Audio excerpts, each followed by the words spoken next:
Hi friends, very good morning. Today morning టిఫిన్ని పూరి చేసిన. వాతావరణం చూస్తే కూల్గా ఉన్నది, అందుకోసం అనేసి పూరి అయితే చేసిన. దాని కాంబినేషన్ పప్పు, టమాటా, పచ్చిమిర్చి, వెల్లుల్లి రెబ్బ వేసుకొని కుక్కర్లో వేస్తే అయితే 2 విజిల్ వచ్చేంత వరకు ఉడకబెట్టుకున్నా. దీన్ని పోపు పెడదాం. ఆయిల్ 2 టేబుల్ స్పూన్ ఆయిల్ అయితే వేసుకున్నాను నేను.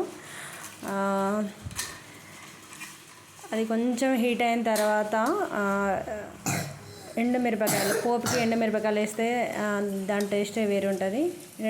రెండు ఎండుమిరపకాయలు, జీలకర్ర, ఆవాలు, టేబుల్ స్పూన్ ఆవాలు, ఇంకా కరివేపాకు వేసుకుందాం ఫ్రెండ్స్. కరివేపాకు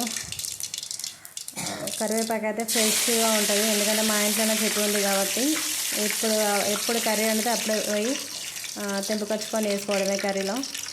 కొంచెం పసుపు వేసుకుందాం తగినంత. ఆల్రెడీ నేను పప్పులు ఉడకబెట్టినప్పుడే అది పసుపు వేసిన కాబట్టి కొంచెం వేసుకున్నా.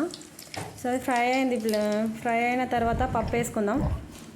పప్పు వేసుకొని ఆల్రెడీ ఉడకబెట్టుకున్నాం కాబట్టి ఒక 2 minutes అట్లా పోపు వేసిన తర్వాత వేస్తే సరిపోతుంది.